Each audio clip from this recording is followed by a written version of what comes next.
Welcome to the non-league football show. A bumper bank holiday of football means plenty of goals coming your way.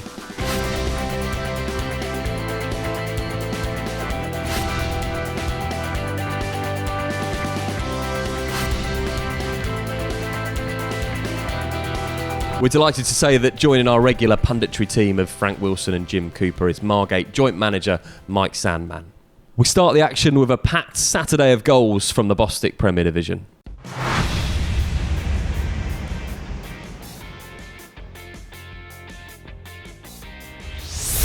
The visitors have had a superb start to their season and put the host to the sword within 15 minutes of the game, Liam Hope opening the scoring for the away side.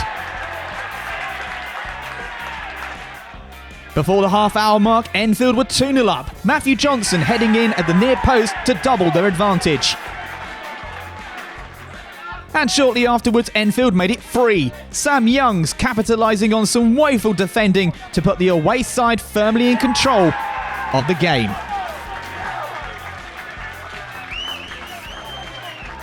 And the goals didn't stop there. Johnson adding his second following a shot which hit the post to make it 4-0. The hosts did grab a consolation on 75 minutes. Despite a superb start from Enfield's Joe Wright, Pat Harding headed in from close range to make it 4-1. Then Enfield firmly put the game to bed. Youngs connecting with the cross to score his second of the game and to put the score at 5-1. And with minutes to go, Ryan Blackman added a 6th to round off a superb performance for the visitors. For the hosts, it's a performance to forget.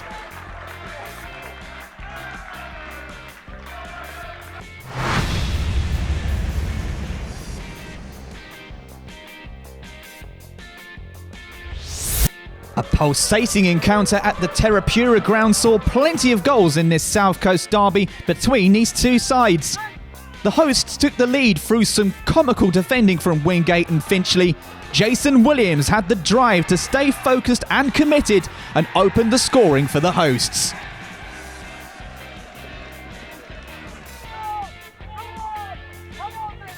Then the pendulum swung in Wingate's favour. Former Dorking Wanderers man Lewes Putnam was bundled inside the box by Aaron Good, paving the way for Mark Weatherston to convert from 12 yards and level the scores. Only just. And it went from bad to worse for Whitehawk and Aaron Good. The referee judged that the ball struck his hand inside the area, and Weatherston converted again from the spot to give the visitors the lead going into the break.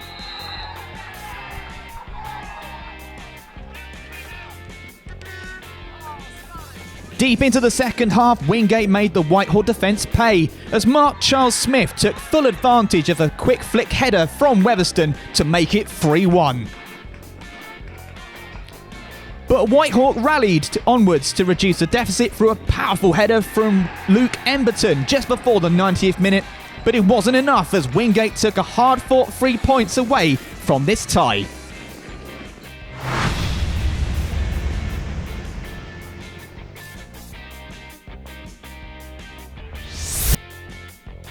Last year's Bostik North champions are very much holding their own in the Premier Division. Bognor Regis Town would certainly provide a stern test, and they gifted the opener for the visitors, Dan Smith scoring on 37 minutes after a defensive mix-up at the back. But the hosts equalised like their visitors had in the first half. Dan Lincoln fumbled and allowed Sean Marks to make the scores level and ultimately share the spoils as it ended 1-1.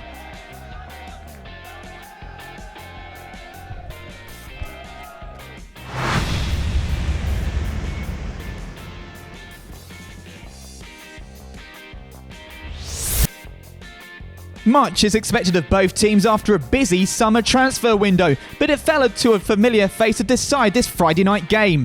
Matt Briggs' powerful drive on 61 minutes was enough to give Mark Whiteside all 3 points in Tolworth.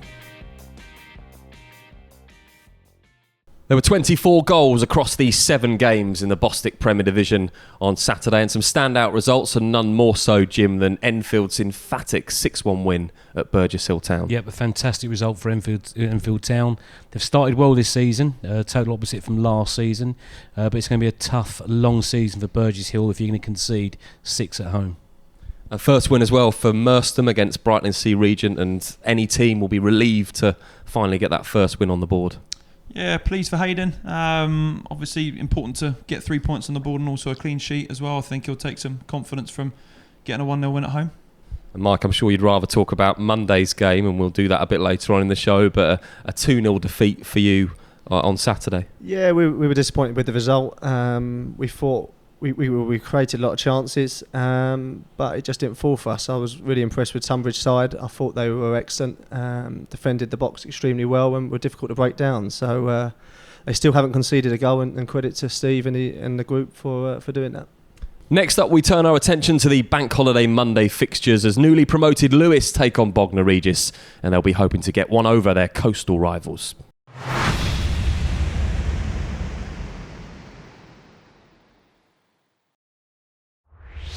Battle of the South Coast this afternoon between two sides who fared so differently last season.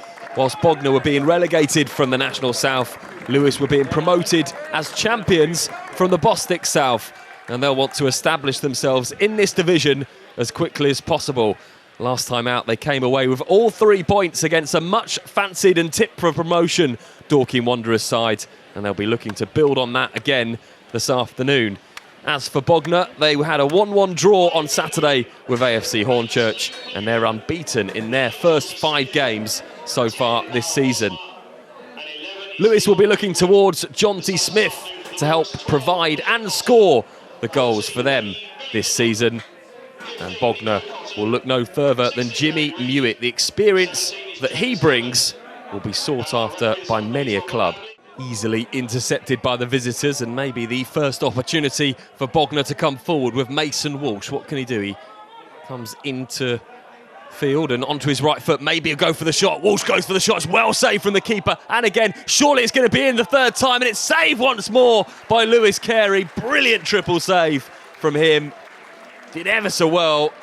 Bognor causing all sorts of problems with that ball whipped in from the left-hand side.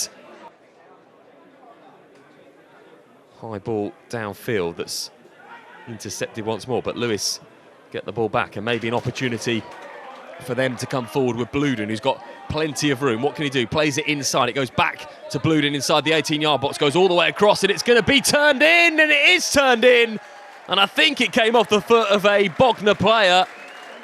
Nonetheless, it's 1-0 to the home side. It was a brilliant ball across the box by Bluden. He got it back and just played it into a really dangerous area, and it was off the foot of Chad Field into his own net to give Lewes the lead.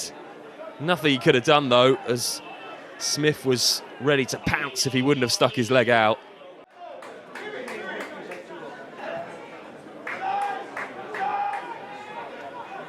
Again, it's the home side that come forward. It's a long, high ball in towards the box, and it falls down to Smith. What can he do? Can he turn? He looks to come back onto his right foot. Maybe an opportunity for a shot. Does go for the shot, and there's calls for handball from some of those Lewes players. Looked a little bit harsh, and Smith fired the shot in, and yeah, that would have been very difficult to give from the referee. Corey Heath knew very little about that as he fell backwards onto the ball.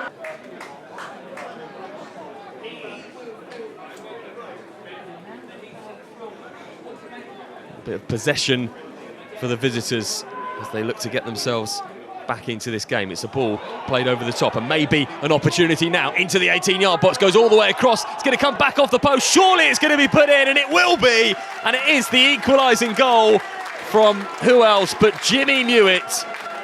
He was in the right place at the right time. It was a great ball across that came back off the post, and there was Mewett just to steer the ball home into the bottom corner. And it's 1 apiece. It's been an enthralling start to this game. And both sides now on the score sheet.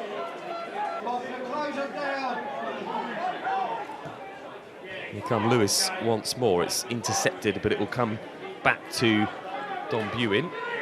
He does really well just holding things together in that Lewes midfield. And again, they drive forward. What can they do? Play it into the feet of Smith. It goes on to Bossmer. He plays it onto this side, and it was a decent effort, but never going to trouble the keeper. And once more, Lewes driving forward, and they've got men in support if they can find them, and it goes into the box towards Bossmer, and he goes for the shot, and it's tipped over by McGee. Needed to be careful there, the keeper. In comes the corner, it goes all the way over the goalkeeper, it goes to the far post, and there's shouts at that cross the line. Referee says it's a goal, and it's given, and Lewes take the lead again. And the fans behind that goal, you have to say, were up on their feet straight away, and it's a very difficult view, but it did look like it crossed the line. The players certainly thought so, and there weren't many complaints from the Bognor players. I think they knew that was clearly over the line, and Lewes take the lead once more.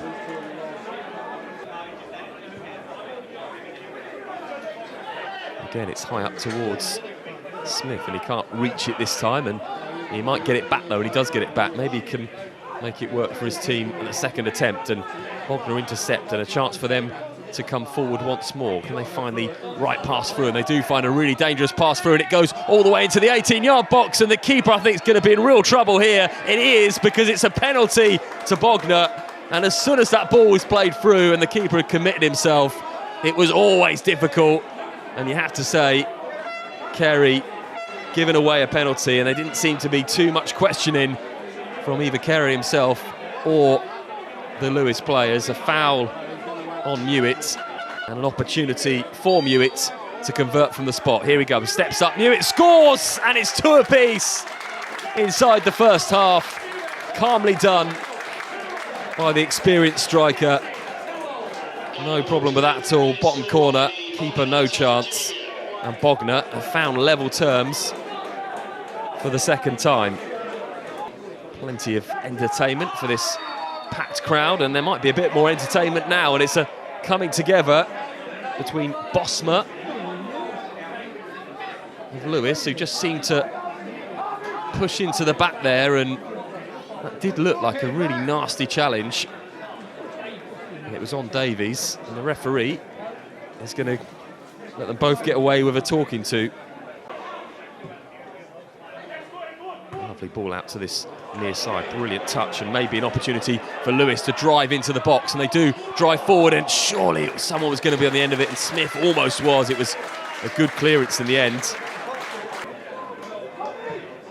Long ball over the top goes towards Smith. He takes it down, might take the shot on, does take the shot on. Wonderful strike from Smith. What a fabulous goal to give Lewes the lead once more. It was a long ball over the top, and Jonty Smith just took a touch, took it down, looked up, and fired it home into the bottom corner. Superb finish, and it's Lewes once more that take the lead in this game. What a strike that was. Keeper no chance.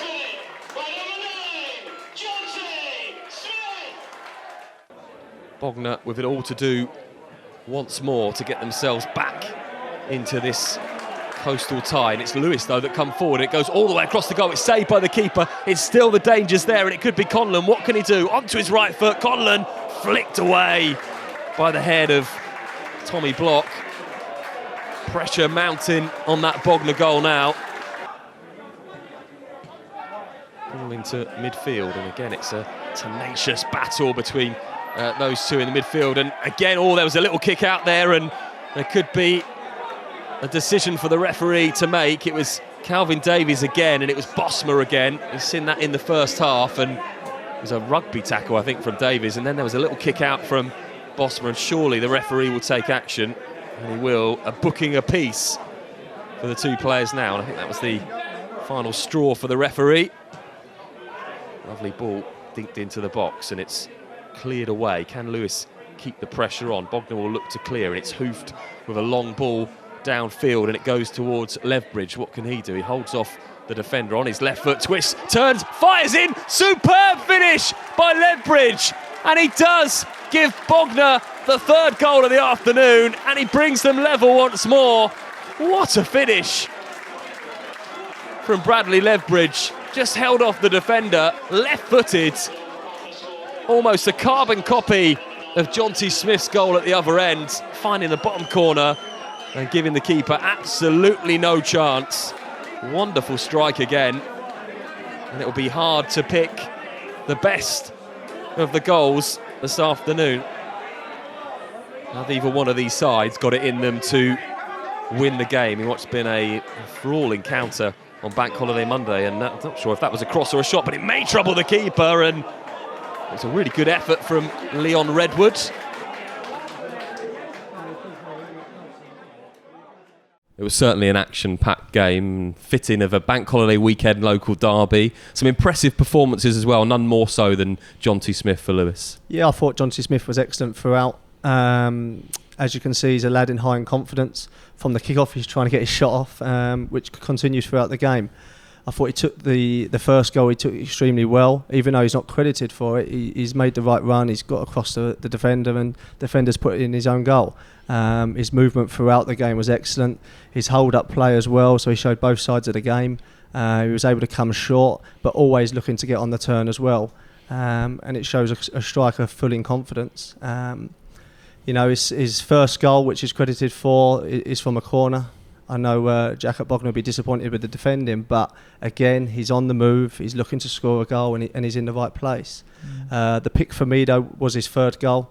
I thought it was an excellent strike. He takes a great first touch, and then before the keeper's even got himself set, he's got the shot off, and it's a great finish, and the keeper has no chance.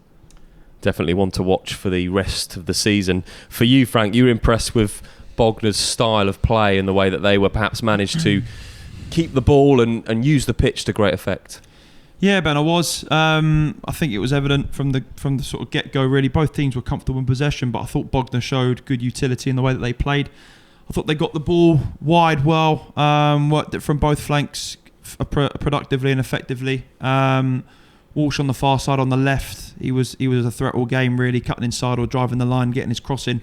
But I was just overall impressed with Bognor's ability just to sort of play through the thirds and then mix it up when they needed to in times. Midfield players were patient, they picked the right passes going forwards, and they earned their rewards. And most people would have been enthralled by a 3-3 draw on a bank holiday weekend, exciting, attacking football from both sides, but not you, Jim. Well, no, I don't want to paint a negative picture of it because obviously it was a fantastic game, but I think both managers will be fairly disappointed that they've conceded 3 goals.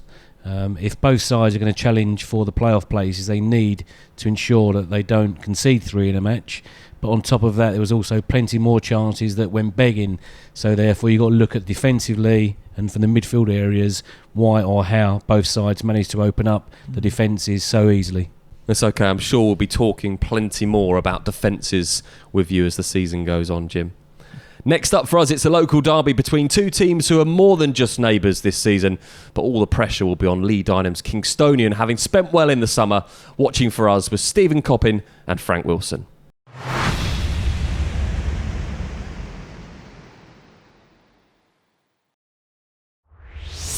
Well, it's time for the locals to dip into the spit and sizzle of Derby Day here at King's George Field in Tolworth, southwest London, as Kingstonian FC host rivals Corinthian-Casuals, the side that are steeped in football folklore. They might be sharing the same ground, but so far it has not resulted in a winning formula for both sides in the Bostik Premier division. It looks likely that Kingstonian will be playing 4-4-2, and the likes of Elliot Buchanan and Louis Theophanis, the strikers that could cause a lot of damage up front for Kingstonian and the Casuals, of course. Well, the Casuals and their captain, Cousin Eakham, will be the driving force, and up front, Mafula and Daniel Cunningham will be looking to add to their goal-scoring form of late. I think one important thing to factor into today's game is the recent Cup victories for Corinthian-Casuals. I think they're going to be looking to draw some confidence from those exploits coming into a game today that really is a landlord versus tenant situation, given Kingstonians are ground sharing here for this coming season. Should be a fairly tight affair. I expect a very organised James Bracken side up against a very attritional Lead Iron side with some excellent signings that he's managed to acquire for this coming season. Number of players in the box to choose from. Who's got the height difference and came really close. I believe they hit the post. Oh, that was really close for the Casuals as they now try and get the ball back into the penalty area. And they do. Spencer across the field of play. That's so close. Again, Walker. Good pressure from the Casuals. Again, cleared by the K's. Here's Oldham. Goes round his man. Gets the ball into the area. Cleared again by the K's, and they really having to defend deep now. That was an opportunity and a half, Frank. Perhaps the game's best one. It was, and brave header there. Was it Jack Strange? I believe one of the centre-backs there. Getting himself back post. Brave effort. Sticking his head in between defenders. With a hopeful long ball. Goes into the penalty area. Cleared by Strange. Here's Gasson. Here's Lamont.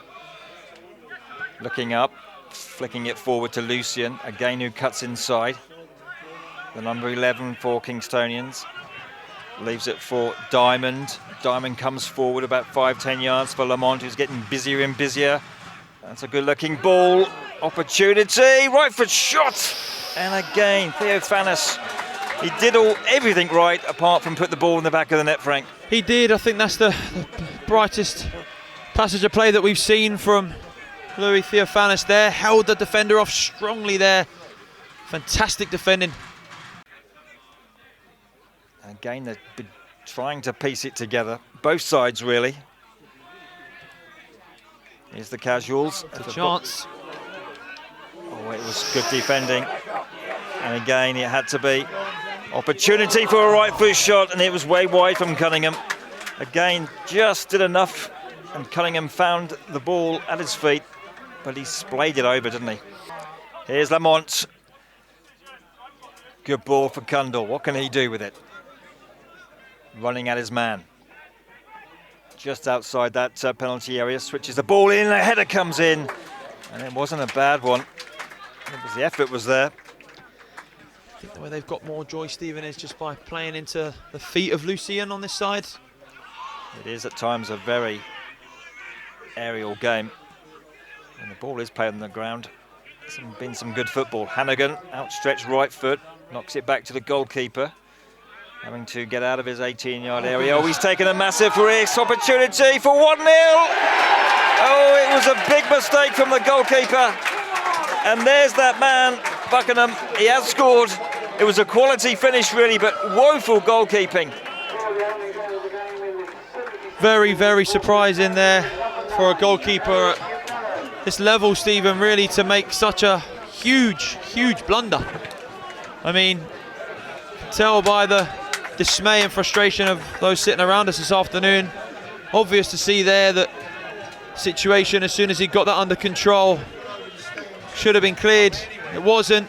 Tried to be too cute with it. Ball comes in. It's going to be cleared by Gasson, though. Back for Eckham again. Oh, good pressure from Cundall. Knocking it forward for Theophanis. Tries a left foot shot, the goalkeeper. Well, he just did enough there. Back in for the Casuals, though. Clark again, now opportunity to do something special. Turns his man beautifully. Goes around another one. Here's Clark. Right foot shot, the goalkeeper. It was low, and it was dealt with superbly by Kingstonian's longest serving player. As the ball comes high. Too high. Here's Clark. Goes forward into the penalty area and across the face of the goal. Again cleared by Kingstonian. And it was that man Diamond who got it out. He did well. An opportunity. It's not offside. It's not offside. Lucien, what can he do? Oh, that wasn't Lucien. It was Guganas who had a better chance than that. Goalkeeper did enough. once again there. Great cover from Javan Spencer to get himself back alongside Sean Lucian, putting pressure from behind. Played that sweeper role well today. Electric pace. The ball is headed as the referee, Daniel Simpson, blows his whistle. Kingstonian FC 1, Corinthian-Casuals 0. Not a resounding victory for Kingstonian, but perhaps on the evidence of play that we've seen, a deserved one. There was certainly a real contrast between that and the first game between Lewes and Bognor. And I said it wouldn't be long before we talk to you about defences, and we're going to do that again now and talk about Kingstonian's defence. Yeah, I think Lee has been mentioning about the poor goals that Kingstonian have been conceding thus far this season, and from a corner there's a mix-up between Jay Gasson and Tommy Brewer, leaving Corinthian-Casuals player unmarked, and he should have scored really. But then not only that, but from the midfield areas as well, it's too easy for the Corinthian-Casuals players to run through unchallenged and then get a shot off to toll-free. So, defensively, Kingstonians need to make sure that they're on top of their game. And I know Bradley Commins won't thank us, but we need to take a look at the only goal of the game, and it certainly wasn't his finest moment. No, Bennett, it wasn't. And I was a bit uncertain about him during the game, really. He'd spilled a few crosses and he didn't look too confident. And I think that when the ball got played back to him, he should have cleared it. He had chances to clear it and he never. He allowed Buchanan to sort of close him down, win possession eventually, and then he's got an open goal to score at, and it was disappointing for the home crowd. You were part of the commentary team on Monday, and fortunate for Kingstonian to come out with 3 points in that game?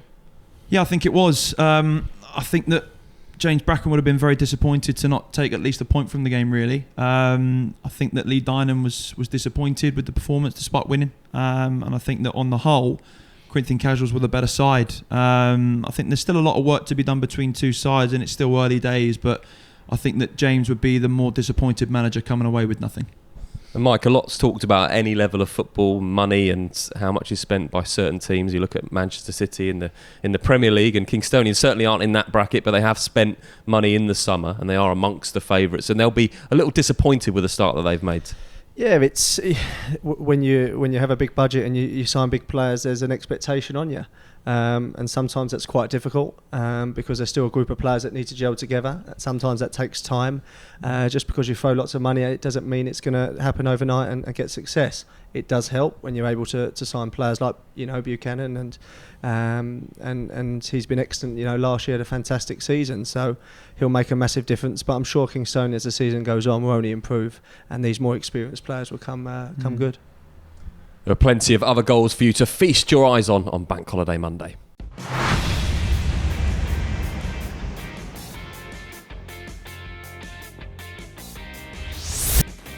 The Mole Valley Derby is always a highly anticipated game in the Bostik League calendar, and this match was no exception on Bank Holiday Monday. Dorking Wanderers had a long drive before it reached the feet of Tom Richards, who emphatically finished to make it 1-0 to the home side.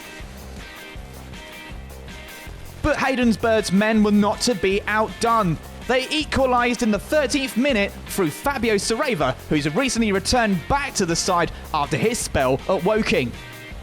And then a moment of magic from Reese Hall as he scored the second, a wonderful drive and a great finish past Slavomir Hook in the Dorking goal. Then he went from hero to villain. Remonstrating from that free kick opportunity, he got a second yellow and his marching orders.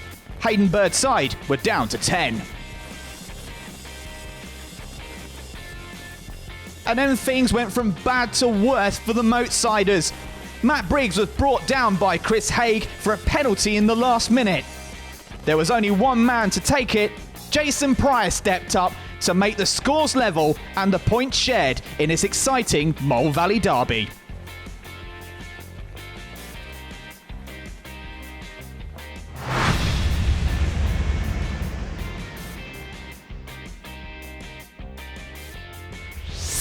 After weekend wins for both sides, these two teams came together on Bank Holiday Monday. The home side took the lead as Mark Charles Smith was on target yet again and coolly finished on 24 minutes.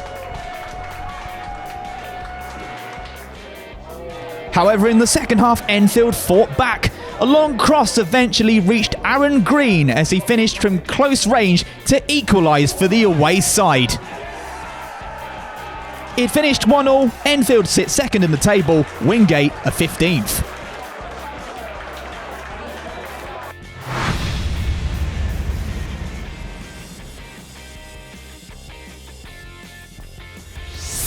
The South Coast derby certainly favoured the home side after Burgess Hill's heavy defeat at the weekend. David Ajibowe's effort from his own half certainly showed their intent. The final finish the only thing lacking. Worthing nearly made their hard work pay. Jesse Starkey's effort going agonisingly wide and leaving Josh James stranded in the Burgess Hill goal. But yet the home side still tried to break down the visitors' defence. They huffed and puffed, but Burgess Hill held firm. They even needed to thank Dan Beck for his goal line clearance from Aaron Racine's fine header. But Worthing still kept coming, and once again, this time it was James Crane's turn to try as he might, but the crossbar came to the rescue. Burgess Hill did take the game to the hosts, and there was a call for handball inside the Worthing box, although their shouts went begging from the referee. And if we hadn't seen any more drama, Ajibowe saw his rasping effort come off the crossbar. How this game didn't have a goal is a mystery even Agatha Christie couldn't even solve. It ended goalless.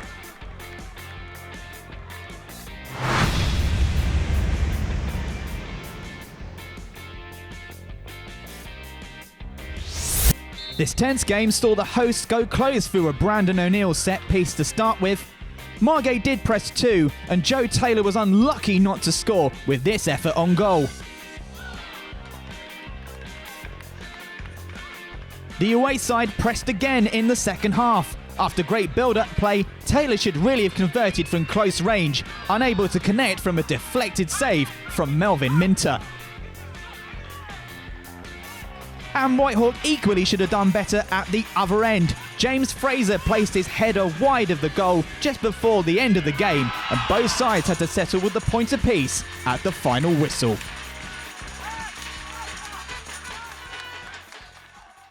The pick of the rest of the goals was most definitely Reece Hall for Merstham, a fine finish from him.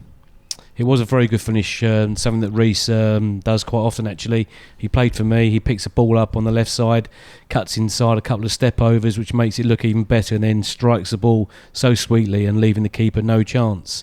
It wasn't all good for Reece Hall, he was sent off late on in that game. So we look at the results from Monday in the Bostik Premier Division. Tunbridge Angels with another fine win against Folkestone Invicta, top of the league, and they've had a ferocious start to the season.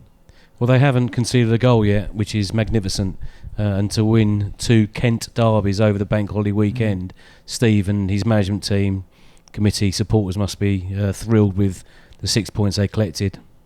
Before we get to talk about Margate, one other game that we should mention is Potters Bar Town against Haringey.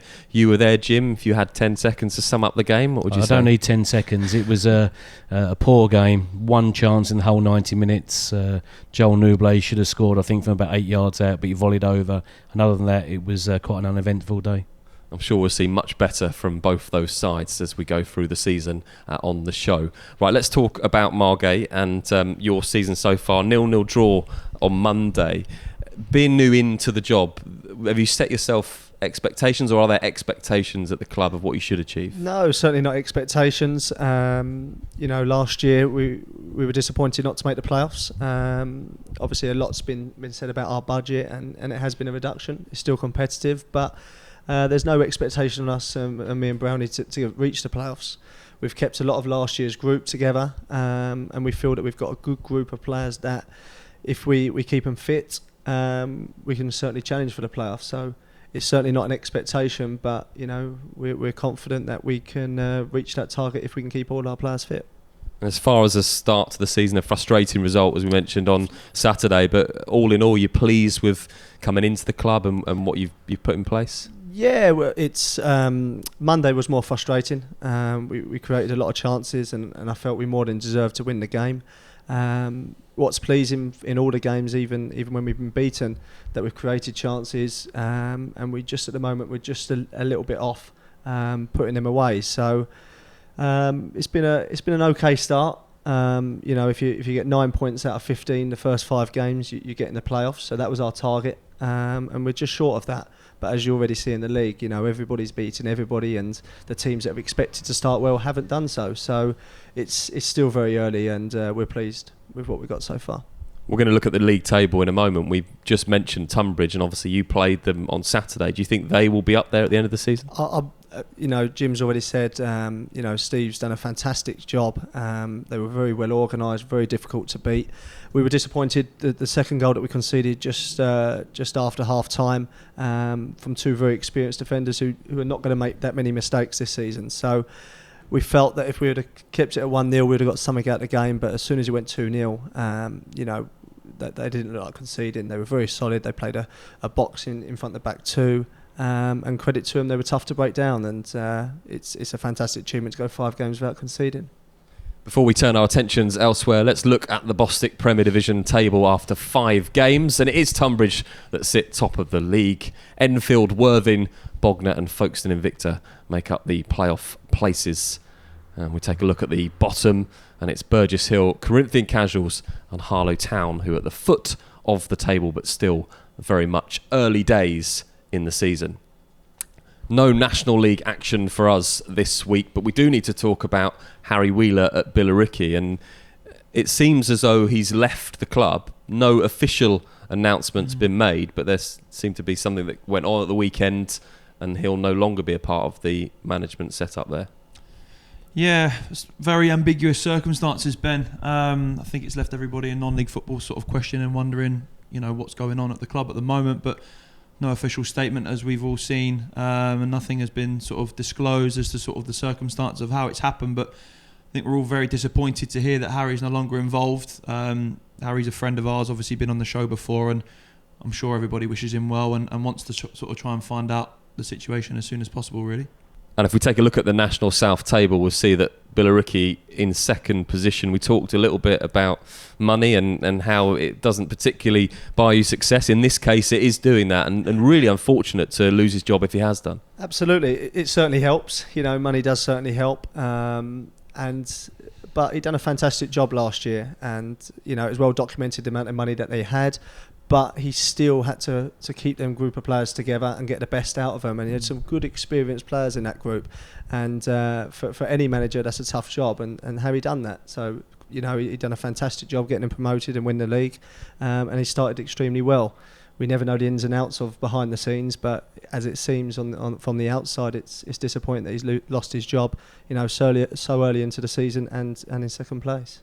Jim, we've seen names that have been mentioned to perhaps go in there and manage Billericay. Is it a particularly difficult situation with the fact that Glenn is so involved in the management side as well as being the owner of the club? Well, I think Glenn's taken over. History has dictated that it's going to be a difficult situation for any manager. Craig Edwards didn't last too long with Glenn. And Harry's situation at the moment, as I say, is not documented as to the reasons why he's left the club. But whoever takes on the role would probably be mindful of the fact that, on occasion as the chairman decides to make changes when, from the outside world looking in, people would probably question the reasons why they've done that. But it sets it up nicely for Saturday's game. I think Billericay take on top of the league Woking this weekend, whoever's in charge, and that's set itself up to be a cracking game. That's it for us tonight. All that remains is to say a big thank you to Mike and best of luck for the rest of the season. Thank you. Good luck, mate. And a big thanks to Frank Wilson and Jim Cooper as well. Plenty more football action coming on the Non-League Football Show for you. Join us again next week.